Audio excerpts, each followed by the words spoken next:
एक ऐसा ग्रंथ जिसे पढ़ना किसी भी श्राप से कम नहीं है, जो अच्छों को मौत के गेट पर ले जाकर खड़ा कर देता है।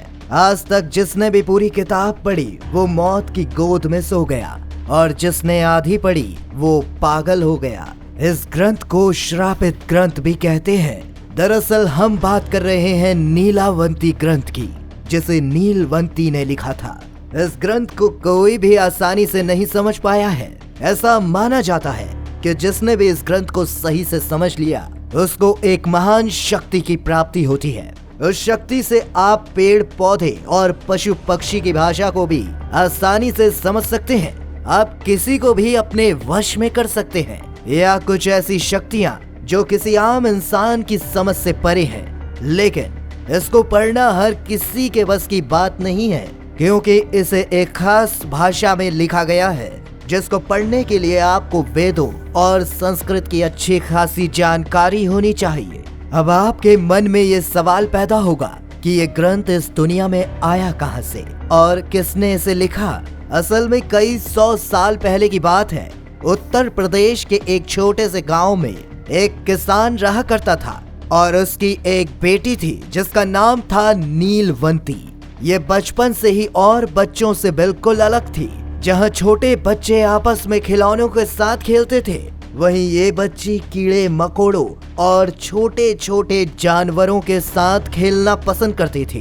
इसकी वजह से किसान कई बार परेशान भी हो जाया करता था कि उसकी बेटी और बच्चों से अलग क्यों है। आखिर क्यों सांप बिच्छू उसे कोई नुकसान नहीं पहुंचाकर उसके साथ खेलते हैं।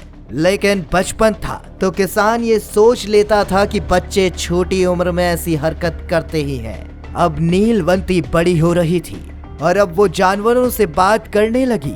वो जैसा भी बोलती सभी जानवर वैसा ही करते थे। कभी कभी कोई पेड़ खराब होकर सूखने लगता तो ये लड़की अपनी शक्तियों से उसे ठीक कर देती थी। उसके सपनों में भूत प्रेत आते थे और कुछ पुरानी जानकारी भी उसे देते थे। कभी कभी तो उसके सपनों में कुछ आत्माएं आकर जमीन के नीचे छिपे खजानों की जानकारी भी दे देते थे। वहीं गांव वालों को भी उसके ऊपर शक होने लगा था कि वो कोई साधारण लड़की नहीं है, और इधर किसान को भी ये बात पता चल चुकी थी कि नीलवंती के पास कुछ तो अलग शक्तियां हैं। जब देर रात सब अपने बिस्तर पर सोने जाते तो नीलवंती जंगलों में जाती और वहां मौजूद सभी पेड़ पौधों और जानवरों से बात करती।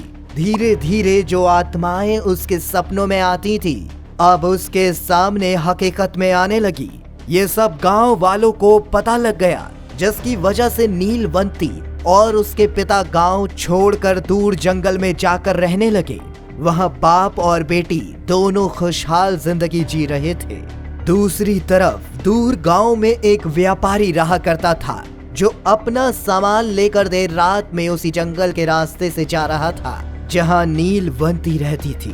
देर रात होने की वजह से चारों तरफ एकदम सन्नाटा पसरा हुआ था। व्यापारी धीरे धीरे अंधेरे में अपना सफर तय कर रहा था कि कुछ दूर चलने के बाद वो आराम के लिए एक पीपल के पेड़ के नीचे अपनी बैलगाड़ी को रोककर आराम करने लगता है। तभी कुछ लुटेरे उसको लूटने के लिए आ जाते हैं। उनसे खुद की जान बचाने के लिए व्यापारी भागने लगता है। हर रात की तरह नीलवंती उस रात भी जंगल में ही थी।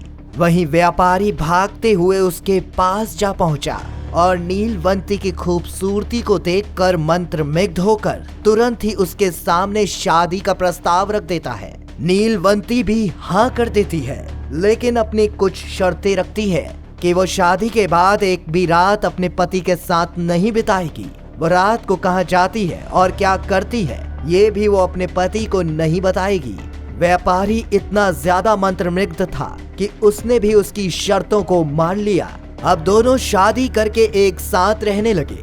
नीलवंती ने शादी के समय ही जो शर्तें रखी थी उस हिसाब से वो दिन में तो अपने पति के साथ रहती, लेकिन रात होते ही घर छोड़कर चली जाती और सुबह वापस आ जाती। अब उसको लगने लगा कि जो जानकारी उसने इकट्ठा की है उसे लुप्त होने से बचाने के लिए कहीं लिखना चाहिए। तो उसने उन जानकारी और मंत्रों को जंगल में पेड़ के पत्तों पर लिखने लगी। एक रात वो जंगल में होती है कि तभी उसे एक पिशाच मिलता है और बताता है, तुम कोई इंसान नहीं बल्कि एक यक्षिणी हो और शराब के कारण एक इंसानी शरीर में फंस गई हो। तुम्हें वापस जाने के लिए साधना करनी पड़ेगी और तब तुम्हें जंगल की नदी में एक नाव मिलेगी जो तुमको यक्ष लोक लेकर जाएगी। उस नाव पर जाने के लिए एक तावीज चाहिए जो नदी में तैर कर आ रही लाश के ऊपर बंधी होगी।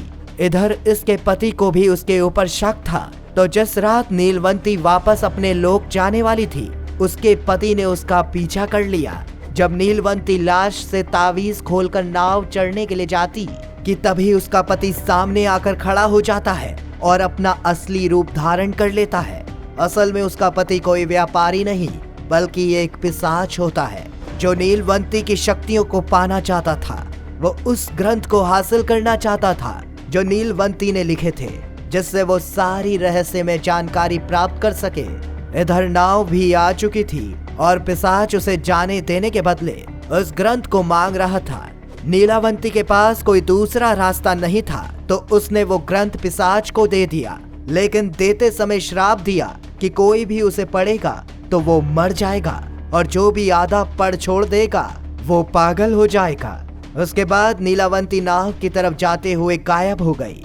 कुछ लोगों का मानना है कि वह उस नाव पर चढ़ गई थी और कुछ लोग ये कहते हैं कि उसके जाने से पहले ही नाव चली गई थी। वहीं अब ग्रंथ पिशाच को मिल गया था और उसको पढ़ते हुए उसका दिमाग काम करना बंद करने लगा और कुछ समय बाद उसकी मौत हो गई। एक दिन जंगल में शिकार करने गए कुछ शिकारियों को वो ग्रंथ मिल जाता है। ऐसे ही धीरे धीरे ये ग्रंथ एक पुजारी के पास पहुंचता है जिसे कई भाषा का ज्ञान होता है। वो इसको आसान भाषा में लिख देता है। इस ग्रंथ को पढ़ने की वजह से कई मौतें भी हो चुकी हैं, जिसकी वजह से इसको भारत सरकार ने बैन कर दिया है। कहा जाता है कि स्वामी विवेकानंद जी की मौत भी इसी ग्रंथ को पढ़ने की वजह से हुई थी। तो दोस्तों, आज की वीडियो में बस इतना ही। अगर आपको इस श्रापित ग्रंथ के बारे में जानकारी पसंद आई हो तो हमें कमेंट करके जरूर बताएं और इस वीडियो को ज्यादा से ज्यादा शेयर जरूर करें।